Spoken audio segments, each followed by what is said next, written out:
Welcome back नाजरीन। Programme के वक्फे के बाद के हिस्से में अल्ताफ यानी दोबारा से हाजिर खिदमत है और मैं बात हो रही थी शहर कराची के स्टेक होल्डर्स की और इंतज़ामिया की। हाई साहब, अगला सवाल बड़ा पेचीदा सा है। पुलिस का किरदार शहर कराची में यकीनी तौर पर कई मामलात ऐसे होते हैं और ख़ास तौर पर जब ताजरों को इनकी छोटी छोटी मिस्टेक्स पर, गलतियों पर, छोटी सी देर पर आप उठा के मोबाइल में फेंक देते हैं तो एक उनकी जो इज्जत नफ्स को मजरूह किया जाता है। फिर यकीनी तौर पर कुछ की FIR भी कट जाती है इसी मौजू पे, और इसके बाद जब ये FIR कट जाए किसी की ताजिर की तो ये एक छोटी सी वजह से उसके ट्रैक रिकॉर्ड में, उसकी फैमिली रिकॉर्ड में, उसकी शख्सियत के कैरेक्टर के रिकॉर्ड में एक FIR दर्ज हो जाती है जो आगे जाके कहीं ना कहीं उसके लिए मसाइल पैदा करती है। तो क्या इस मामले के लिए कोई आवाज़ उठाई गई आप लोगों की तरफ से? देखिए, पुलिस का जो रवैया शहर कराची के शहरियों के साथ है, मैं तमाम पुलिस वालों को नहीं कहूँगा, इसमें बहुत अच्छे पुलिस वाले भी हैं। मुश्ताक महर साहब हैं, गुलाम नबी मेमन साहब हैं, एडिशनल IG साहब हैं। वो सुनते हैं, हमें बुलाते हैं, हमसे मुज़ाकरात करते हैं। हम करोड़ों रुपए के ये जो मोबाइल हैं, आपने देखा होगा, करोड़ों रुपए के मोबाइल छिने हुए हमने वापस किए, उनकी ऑफिस में जाके वापस करवाए, अपने ऑफिस में मीटिंग्स करवाई और हमने ये मोबाइल उन कस्टमर्स के जो छिने थे उनको बुला के दिए। तो क्या पुलिस की काली भेड़े में अच्छे लोग भी हैं? मिनाज गुलफाम हो गया, आबी सूर्या हो गया, हमजा हो गए, ये बच्चे PTCL से करके तमाम मामलात करके ये मोबाइल हम वापस करवाते हैं। रही बात मेरे इलाके के SHO परेडी के जनाब सज्जाद साहब, SO अपना अमीर मिनहाज भाई, ये अच्छे लोग हैं, हम एक कॉल करते हमारा काम कर देते। लेकिन पिछले दिनों एक वीडियो वायरल लियाकतबाद के SHOs की, एक मुझसे भी ज़्यादा ज़ईफ आदमी, उसको धक्के मारा और उसको थप्पड़ मारी। ये कहाँ का असूल है? मेरे जावेद भाई ने बिल्कुल सही कहा कि यह कराची जो स्टेट होल्डर थे, जिनकी हमने 28 साल, मैं नाम नहीं लूँगा, कभी लंदन ग्रुप हो जाता है, कभी कराची ग्रुप हो जाता है, 28 साल हमने उनकी खिदमत की, हमने उनकी बात को लब्बैक कहा, आज हमको तनहा छोड़ के खड़े हुए। आप बताओ, हमारा किसी सियासी जमात से ताल्लुक नहीं है, हम ताजिर हैं, हमारा ताजिर सियासत जमात से, हमारी 4 नमाजें हमारी मार्केट में अदा करते हैं और हम चले जाते हैं। हमारा वोट बैंक अपने घरों पर है, कोई फेडरल बेरिया में रहता है, कोई शेर शाह में, कोई लांडी, कोरंगी, कोई गुलशन, वहाँ जो हमारा वोट बैंक है हम वहाँ डालते हैं। इस ताजी बरादरी का वोट अब्दुल्ला हारून रोड पे और कहीं नहीं है। शहीद इरफान के आपको मैं बताऊं, इस वक्त पूरी कराची इलेक्ट्रॉनिक्स डीलर एसोसिएशन के 10,000 मेंबरान हैं। हम 1,000 रुपये फीस लेते हैं अपने मेंबर की, और अपने मेंबर के अलावा हमारे सदर मोहम्मद रिजवान कहते हैं, भाई साहब चलिए तो यार, किसी का भी कोई काम हो, चाहे मेंबर हो या ना हो, आप उसकी मदद करें। उस मदद करने में अभी पिछले दिनों को एक वाक़या आ गया, मेरे पास कितने केस आते हैं तो हम उसको डील करते हैं, लेकिन उस डील करने के बाद ये ताने लगाए जाते हैं कि इसमें शायद पैसे ले लिए होंगे, या हमारे अपने दोस्तों के खिलाफ FIR कट जाती है। FIR कटना आपने बिल्कुल कहा, हमारा कैरियर तबाह हो जाता है, हमारे बच्चों का कैरियर तबाह हो जाता है। हमारे बच्चे जो पढ़े लिखे हैं, डॉक्टर्स हैं, इंजीनियर्स हैं, सॉफ्टवेयर्स हैं, वो इस शहर को छोड़ के चले गए। मेरे अपने बच्चे चले गए, इसी तरह और दुनिया के बच्चे चले गए। माँ बाप, बूढ़े माँ बाप इंतजार करते हैं अपने बच्चों का। यहाँ लॉकडाउन लग गया, मिडिल ईस्ट में लग गया, अमेरिका में लग गया, कैसे बच्चे वापस आएंगे, कैसे माँ बाप वहाँ जाएंगे? आप सोचो, इस कराची शहर को बर्बाद करने में तमाम लोगों का हाथ शामिल है। सिंध हुकूमत तो है ही है, सिंध हुकूमत को चाहिए, इतना अच्छा पीरियड मिला था कि ये एजुकेटेड लोग, मास्टर लोग, डॉक्टर लोग, इंजीनियर लोग एप्लीकेशन मंगाए और बिल्कुल बुलाएं, उनको देखें कि वो आपके साथ कहीं काम कर सकते नहीं। सिंध से, इंटीरियर सिंध से आपने आदमी बुलाए, ट्रैफिक पुलिस ने बुलाए, वेलकम सर, आए, हमारे भाई है वो, हमारे से अलग नहीं है। आप जाने ट्रैफिक पुलिस वालों को पूछिए मेरे बारे में, मैं एक ट्रैफिक पुलिस वाले को रुक कर सलाम करता हूँ, उनको पूछता हूँ कोई परेशानी है, उनको लाके गार्डन के हेड ऑफिस में डाल दिया, एक चारपाई दे दी है सोने के लिए। भाई पुलिस की तनख्वाह जितने पूरे मुल्क में, पंजाब में, खैबर पख्तूनख्वा में, वहाँ जितनी है इतनी यहाँ को भी पुलिस को तनख्वाह दो। आप क्या समझते हैं 10,000 में, 14,000 में, 15,000, 20, 25,000 में एक पुलिस वाले को रोड पे सारा दिन रिश्वत चलती है? सारा दिन आपको कोई पूछेगा नहीं, चालान हो रहा है, कार्ड निकालो, चले जाओ अब्दुल्ला हारून रोड पे, चले जाए MA जिन्ना रोड के ऊपर। मैं किस किस का नाम लूँ? अगर आप इस पुलिस को सही करेंगे, इनको तनख्वाहें अच्छी देंगे तो ये चोरी नहीं। आप चले जाए यहाँ से, आधे घंटे का रास्ता है, 1.5 घंटे का रास्ता है दुबई, आप उतर के देखें, आप शुरता इतना छोटा बच्चा लगेगा, वो आपकी मजाल नहीं है आप क्यों से अलग हो जाए। क्यों? वहाँ कानून है, वहाँ खौफ है, यहाँ खौफ ही नहीं है। तो ये सारी वजूहत यही है कि पुलिस ने अपना वकार खुद ही कम कर दिया, इन छोटी छोटी सी पेचीदगियों को बढ़ाकर। यानी भाई पैसा ऐसा मिलता है, 150 की कहानी तो अब खत्म हुई, 10-20 तो भूल ही जाओ, बेगर भी नहीं लेता 10-20 रुपए। तो अब यहाँ चले गए 500 की नोट पहले, इसके बाद 1000 और इसके बाद 5000। क्या बात है, ओवरलोडिंग है, क्यों ओवरलोडिंग हुई, उसका चालान कर दिया, जिसने पैसे दे दिए उसका चालान नहीं है। जब आप अपनी नाइंसाफियां करेंगे तो ये शहर वैसे बर्बाद हो गया। नाइंसाफियों पे मैं थोड़ा सा आई साहब मैं जरूर आता हूँ, एक तरफ मुझे टाइम दीजिएगा कि नाइंसाफियां इतनी बढ़ गई हैं कि यकीनी तौर पर इसको फिर वापस लाने में बड़ा टाइम लगता है। और ये ट्रस्ट जब एक मर्तबा ट्रस्ट डेफिसिट जब हो जाता है, ट्रस्ट या आपका एतमाद खत्म हो जाता है, तो इसको दोबारा लाने में जावेद साहब बड़ा वक्त लग जाता है। और ये तो एक और सजेशंस आई आपने हमने सोशल मीडिया पे देखी कि शहर कराची के बारे में जब इतना सख्त तरीन गवर्नमेंट का स्टांस है कि यहाँ पे तो शायद कोरोना इस हद तक बढ़ गया है कि लॉकडाउन, सुबह टाइमिंग्स भी, वर्किंग आवर्स भी बहुत कम कर दिए गए और 2 दिन की छुट्टी भी कर दी गई।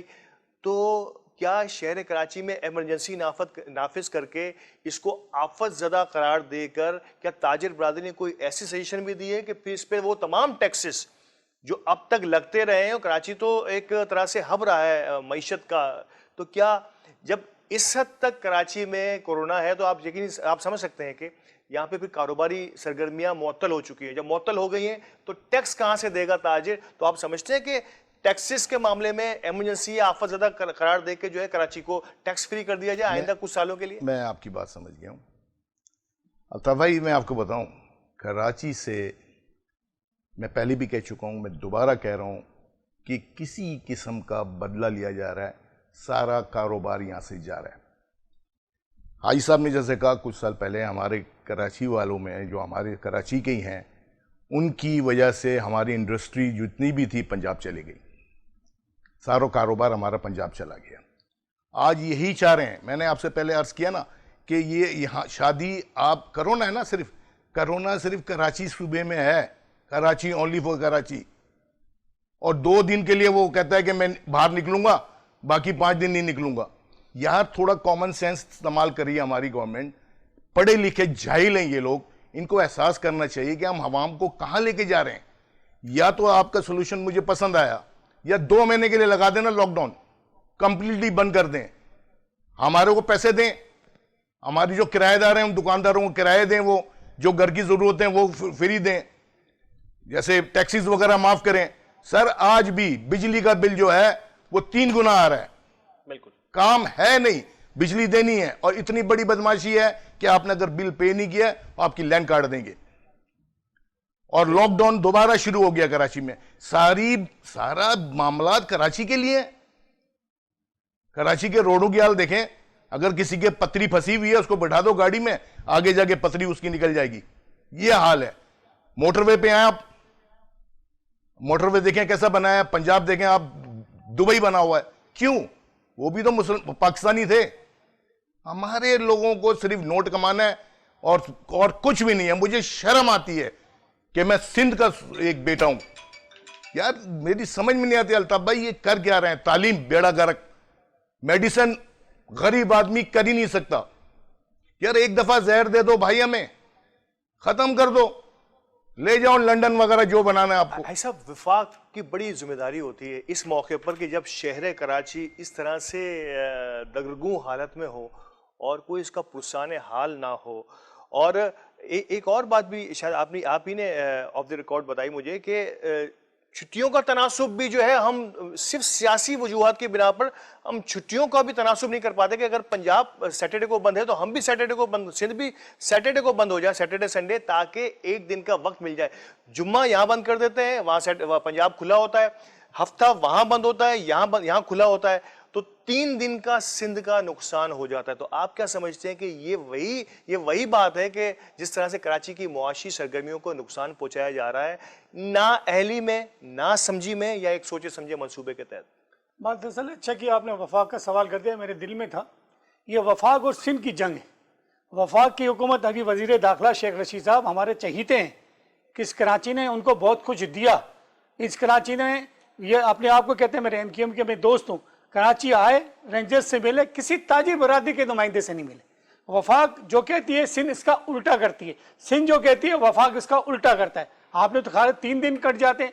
सर जुम्मे को मैं बनूँ, जुम्मे रात की रात से और पीर की सुबह तक हमारा काम कुछ नहीं है, ना नेट पर है, ना फेसबुक पर है, ना किसी और पे, क्योंकि जुम्मा में बंद, हफ्ता वो बंद, अतवार छुट्टी, पीर को सुबह जब आदमी नए दिमाग के साथ आता है तो ये लॉकडाउन का मसला हो जाता है। मैंने भी आपको कहा था ये लॉकडाउन, देखिए स्कूल खुलते ना, तो इसको आपने भी देखा होगा, अपने स्कूल पढ़ा है, हमने देखा है कि प्राइमरी, केजी, नर्सरी के बच्चों को पहले 20 मिनट पहले, 10 मिनट पहले छुट्टी देते हैं ताकि वो बच्चे क्यू में निकलकर गाड़ियों में बैठ जाएं। इसके बाद प्राइमरी का आता है, इसके बाद सेकेंडरी का आता है। इस तमाम पीरियड में आधा घंटा स्कूल लगाती थी। एपीएम हो गया स्कूल, दाऊद पब्लिक स्कूल हो गया, ये बड़े बड़े स्कूल, क्या छोटे स्कूल भी बिल्कुल ऐसे ही करते थे कि 10-10 मिनट से वक्फे से बच्चों को बाहर निकालते थे। अगर वो स्कूल वाले सारों को बाहर निकाले, जो केजी के बच्चे वो रोडों पे पड़े होंगे, क्या ये पढ़े लिखे नहीं है? क्या मुराद अली शाह कराची में नहीं पढ़े? क्या मुराद अली शाह का बेटा स्पेशल एजुकेशन करता है? क्या उसके दिल में दर्द नहीं है अपने बच्चों के लिए? इस शहर कराची को क्यों आपने लूटना शुरू कर दिया है? मैंने पहले भी कहा था, मुराद अली शाह साहब, अब्दुल्ला शाह साहब, सईद गनी साहब, मुर्तजा वाब साहब, आप हमें बुलाइए, 15 लगाइए, ताजी बरादरी जिसके 10,000 नुमाइंदे हों, सिर्फ 4,000 मेंबर शहीद इरफान के बेटे रिजवान के अब्दुल्ला हारून रोड रिगल पर है। ये रिगल हमारे के सदर हैं जावेद मोहम्मदी साहब, इनसे पूछो सुबह हमारी होती है, वो जी थाने में उठा के लगे, आई साहब जरा उनकी जमानत करा दे। भाई मैं क्यों जमानत करा दूं? मैं ताजिर हूं, मैं आपको टैक्स देता हूं, तुम मेरी बेइज्जती करते हो, मुझे लॉकअप करते हो, 188 में मुझे बंद करते हो। अगर 10 मिनट मैंने दुकान देर से बंद कर दी, मैं तो जल्दी करता हूं, तो आप बंद कर देते जी। वो कमिश्नर साहब, असिस्टेंट कमिश्नर आ गई जी, वो आपने लॉकडाउन का मास्क नहीं लगाया। मास्क हमारे वक्त 24 घंटे, एक नहीं कई मास्क हम जेब में रखते हैं, एक नहीं रखते कि कभी किसी वक्त कोई आ जाए तो हम उनको बताए भाई मास्क लगा लिया हमने। हमको इतना डरा दिया है, हमको इतना खौफ में ला दिया। कहाँ गए वो कराची के नुमाइंदे, कहाँ गए वो ताजिर बरादरी जो पैसे वाली है? मेमन बरादरी को मैं सलाम पेश करता हूँ। पिछले लॉकडाउन में हमने जो तकरीबन हमारे अब्दुल्ला हारून रोड पे, आप मालूम है कि हमारे ऑफिस से हमने कम से कम 3,500 राशन बैग बांटे। हमने मुमताज से बनवाए, हमने नाही से बनवाए, हमने और दूसरी जगहों से बनाए, और बिला तकर्रुफ किसी कौम को नहीं देखा, क्यों लगाई, लेडीज को एक तरफ से, जेंट्स को एक तरफ से हम लॉकडाउन में राशन दे रहे थे। भाई हम किराया नहीं दे सकते, सारे आदमी लैंडलॉर्ड थोड़ी है, सारे आदमी मेरी तरह मालिक मकान नहीं है, कुछ किराए पे दुकानदार है। कितने 4x4 का खोखा है। सुना कि इस मार्केटों में, न सिर्फ आपकी मार्केट में, कई मार्केटों में दुकानें बंद हो गई सिर्फ और सिर्फ इस वजह से कि उस लॉकडाउन के दौरान होने वाले किराए और अखराजात जो है वो बर्दाश्त नहीं सर दुकानें तो बंद हो गई सो हो गई। मैं अब्दुल्ला हारून रोड की बात कर रहा हूँ, मैं स्टार सिटी की बात कर रहा हूँ, मैं रेम्बो की बात कर रहा हूँ, मैं हाशू मार्केट। कई लोगों ने खुदकुशियां कर ली, मैं गवाह हूं इस बात का। किसी ने छत से छलांग लगा ली, किसी ने जहर खा लिया, किसी ने ट्रैफिक में अपने आप को मार लिया। ये सारा खून इस सिंध हुकूमत के ऊपर है।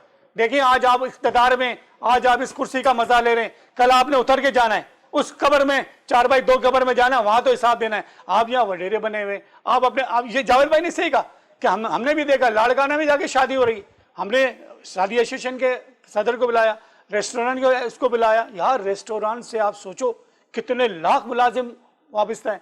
शादी हाल बंद होने से सारा माशरा बंद हो गया जी। शादी होगी तो फ्रिज बिकेगा, शादी होगी तो क्रॉकरी बिकेगी, शादी होगी तो कपड़ा बिकेगा, शादी होगी तो ज्वेलरी बिकेगी, सबको डम कर दिया आपने। तो ऑर्डर निकाल दिया साहब ने। यहाँ बिलावल भुट्टो साहब, आप नौजवान हमारे कायद हैं, आसिफ जरदरी साहब आप सीनियर हैं, आप लियारी में आपकी शादी हुई, बेनज़ीर जैसी मोहतरमा आपकी शरीक हयात थी, अल्लाह करे वो बीवी उनको जन्नत नसीब करे। वो सियासत जानती थी, वो जानती थी कि यहाँ से ये कराची है, यह कराची में अगर लावा फटा तो हम नहीं संभाल सकते। उन्होंने हर जगह इस काम को समझाया, सिखाया। आसिफ जरदरी साहब भूल गए कराची में साबुन नहाने के लेते हैं, उस पर आपने टैक्स दे दिया। ये चाय का प्याला मैंने पिया, उस पर मैंने टैक्स दे दिया। अरे रोड पे निकला पेट्रोल पे टैक्स दे दिया, चावल खरीदा टैक्स दे दिया। मुझे बताओ कहां टैक्स नहीं लिया? आप क्या हमारी जान लोगे? हम वो जान भी देने को तैयार हैं, लेकिन अगर यह शहर, यह मॉडल शहर कराची ना बना, आप जिंदगी बस यह चिंची चलती है। आप बस में निकल के सफर तो करो, बस है ही नहीं, छोटी बस चलती है, इसकी छतों पे लोग बैठे हैं, वो मजदूर, मेरे जैसा आदमी, कोई खवातीन को टैक्सी नहीं मिलती, सहूलियात कुछ नहीं है। टैक्स पर टैक्स। जैसे विफाक ने अभी, मैं कोई पुरानी बात नहीं कर रहा, अभी विफाक के आदाद शुमार आए हैं कि इस मर्तबा रिकॉर्ड टैक्स कलेक्शन हुई। किसने दी? इसी ताजिर ने, इसी अवाम ने। लेकिन जब टैक्स लेना है और इसके अगेंस्ट में कुछ देना नहीं है, तो मैं विफाक को भी ये मैं कहना चाहूँगा कि आइंदा आने वाले वक्तों में आप अपने टैक्स के अहदाफ को ज़बरदस्ती तो पूरा कर सकते हैं, लेकिन शायद हो सकता है कि दिल से अवाम आपको टैक्स नहीं देगी, क्योंकि टैक्स के बदले में आपको उनको सहूलियात देनी होगी। मैं अगला सवाल एक अल्टीमेटम का होगा यकीनी तौर पे, लेकिन क्योंकि वक्फे का मुझे कहा जा रहा है, वक्फे के बाद अगला सवाल जो ताजिर बरादरी ने हुकूमत को अल्टीमेटम दिया था, वो अल्टीमेटम अब तक कहाँ तक पहुंचा और इसकी क्या अब तक की सूरत हाल है, बात करेंगे वक्फे के बाद।